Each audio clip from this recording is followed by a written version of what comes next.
வணக்கம், நான் உங்கள் ஜெயா. இன்றைக்கி நம்ம இந்த வீடியோவில் நெல்சன் மண்டேலாவை பற்றின ஒரு ஷார்ட் பயோகிராஃபியை பார்க்கலாம் வாங்க. நெல்சன் மண்டேலா, இவருடைய உண்மையான பேர் ரோஹிலாஹலா மண்டேலா. இவர் பிறந்தது ஜூலை 18, 1918. இவருடைய தகப்பனார் தாயார் நொன்கோபி நொசிக்கினி, அதுக்கப்புறம் நொகோசோ மபாகனேஸ்வா கண்டாலா மண்டேலா. இவர் பிரின்சிபல் கவுன்சிலராக இருந்தார். யாருக்குன்னா அப்போ ஆக்டிங் கிங்காக இருந்த தெம்புடைய மக்களுக்கு ஆக்டிங் கிங்காக இருந்த ஜோகின் டாபோ டலிங்டோ போக்கு. அவங்க அப்பா இவர் குழந்தையாக இருக்கும் போதே இறந்துட்டார். அதுக்கப்புறம் இவர் ஜோகின் டோபோவுடைய ஆதரவில் தான் கிரேட் பிளேஸ் இன் மெக்கின் யூனிவர்சிட்டியில் வளர்ந்தார். அப்போது அவரோட மூதாதையர்களை பற்றி நிறைய கதைகள் அவர் கேட்டிருக்காரு. அவங்க எப்படி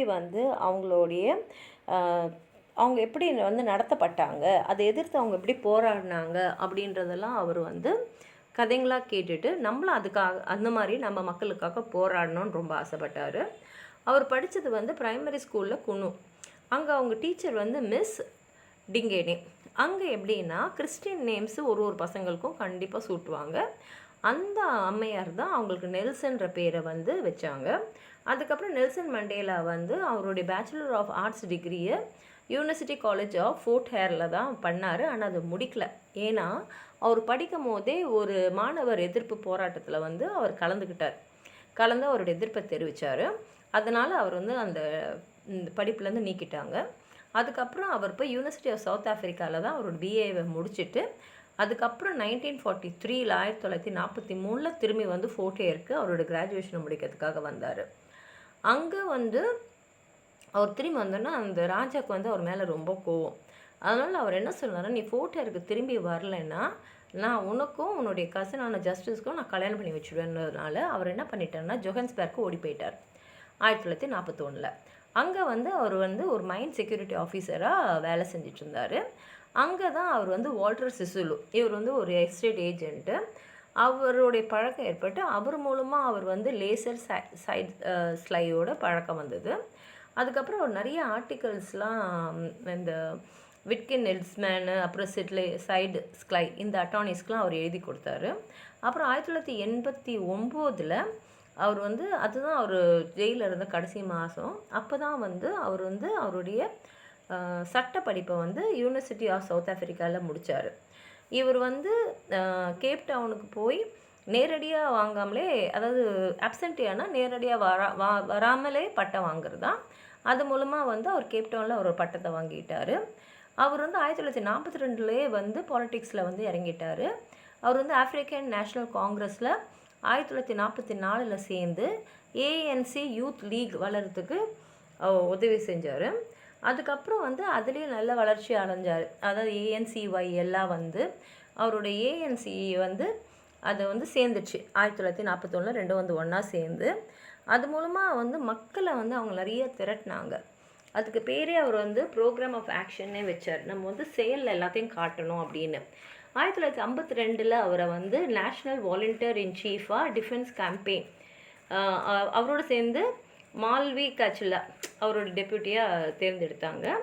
அதுக்கப்புறம் அவங்க ஒத்துழையாமை அந்த மெயினாக செஞ்சாங்க.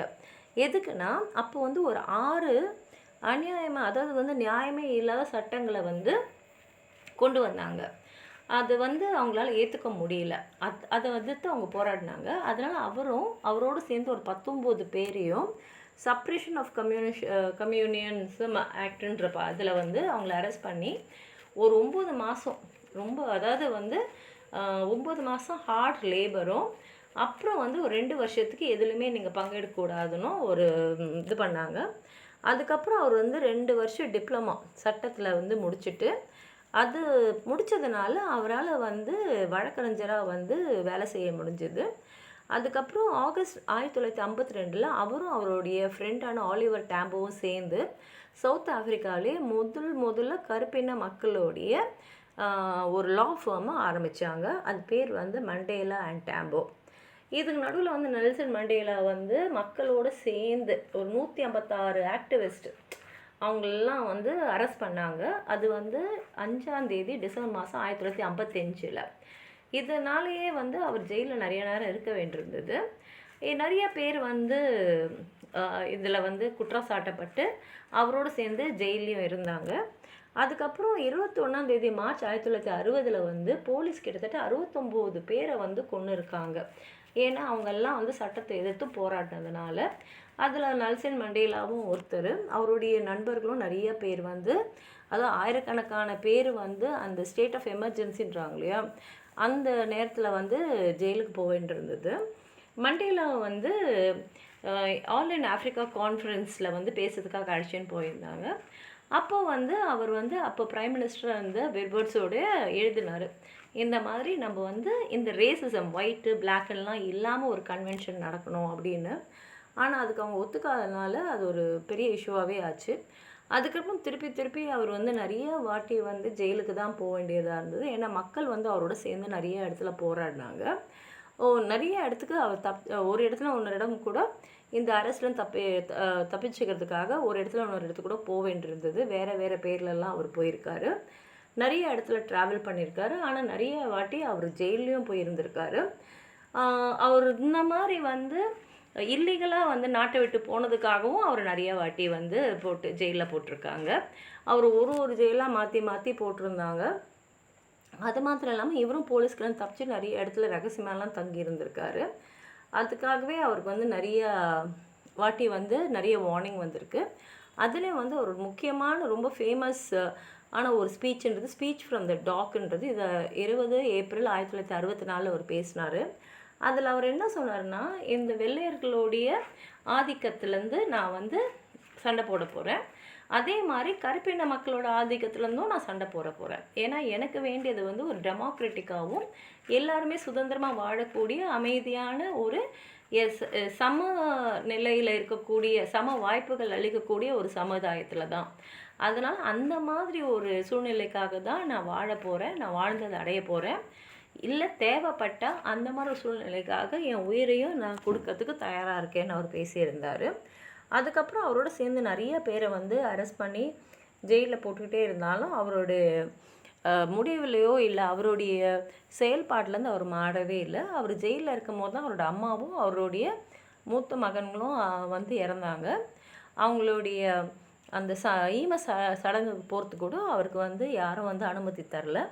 இருந்தாலும் அவர் வந்து அவர் எடுத்துக்கிட்ட பணியிலேருந்து அவர் அசராமல் உழைச்சிக்கிட்டே இருந்தார். அப்போ பின்னாடி அந்த ஜெயிலில் வாழ்க்கை இந்த மாதிரி ஒரு வாழ்க்கை வாழ்ந்ததுனாலேயே அவருக்கு வந்து காச நோயால் தாக்கப்பட்டார். அதுக்கான ட்ரீட்மெண்ட்டும் அவருக்கு கொடுக்கப்பட்டது. அதுக்கப்புறம் வந்து அவர் நிறையா வாட்டி வந்து உடல்நிலை காரணமாக நிறைய வாட்டி ஹாஸ்பிட்டல்லையும் அட்மிட் ஆக வேண்டியிருந்தது. பின்னாடி பார்த்திங்கன்னா 1993 அவருக்கும் பிரசிடெண்ட் FWD கிளர்க்குக்கும் சேர்ந்து நோபல் பீஸ் ப்ரைஸை கொடுத்தாங்க. அதுக்கப்புறம் இவ்வளோ நாள் அவர் வந்து போராடினாலும் அவர் வாழ்க்கையிலே முதலாக அவர் ஓட்டு போட்டது வந்து 1994 27 ஏப்ரலில் தான். அதுக்கப்புறம் அவர் வந்து 1994 மே 10 தான் சவுத் ஆஃப்ரிக்காவோட முதல்ல டெமோக்ராட்டிக்காக எலெக்டான பிரசிடெண்ட் ஆனார். அவர் பிரசிடெண்ட் ஆகும்போதே சொல்லிட்டாரு, நான் ஒரு முறை மட்டும்தான் பிரசிடெண்ட் ஆவேன்னு. அதே மாதிரி 1999 அவர் வந்து அவ்வளோதான், நான் பிரசிடெண்ட்டாக இருந்து முடிச்சுட்டேன், சொன்ன வார்த்தையை காப்பாற்றிட்டேன்னு சொல்லிட்டாரு. அதுக்கப்புறம் வந்து அவர் வந்து மண்டேலா சில்ட்ரன்ஸ் ஃபண்டை வந்து 1995 வந்து எஸ்டாப்ளிஷ் பண்ணார். அப்புறம் Nelson Mandela foundation, Mandela Rhodes foundation அப்படின்னு நிறைய வந்து அவர் வந்து நிறைய ஃபவுண்டேஷன்ஸ் ஆரம்பித்தார். அவரை பொறுத்த வரைக்கும் எல்லா இடத்துலையும் டெமோக்ரஸி இருக்கணும், ஈக்குவாலிட்டி இருக்கணும், லேர்னிங் இருக்கணும், அதுக்காக தான் அவர் பாடுபட்டார். எவ்வளோ பேர் எவ்வளோ சொன்னாலும் அவர் வந்து பவரில் இருந்தபோது கூட வெள்ளையர்கள் வந்து இவங்கள வந்து ஆதிக்கம் செலுத்துறதுனால இவங்க திருப்பி இவங்களுக்கு பவர் இருக்கும்போது அவங்க மேலே ஆதிக்கம் செலுத்தணுன்ற எண்ணமே அவர் மேலே இல்லை. அவர் வாழ்க்கை பூராவே வந்து தாழ்த்தப்பட்டவங்களுக்காகவும் அமுக்கப்பட்ட சமுதாயத்துக்காகவும் பாடுபடணும் அப்படின்ற ஒரு கொள்கையோடையே வாழ்ந்தார். ஒரு பெரிய மாமனிதர் இவர். இவரை பற்றி இன்னும் அவங்க எதாவது சொல்லணும்னு நீங்கள் நினச்சிங்கன்னா கீழே இருக்கிற கமெண்ட் பாக்ஸில் எழுதுங்க. இந்த வீடியோ லைக் பண்ணுங்கள், உங்கள் ஃப்ரெண்ட்ஸோடு ஷேர் பண்ணுங்கள். சப்ஸ்கிரைப் பண்ணாதவங்களாம் ப்ளீஸ் சப்ஸ்கிரைப் பண்ணி சப்போர்ட் பண்ணுங்கள். நன்றி.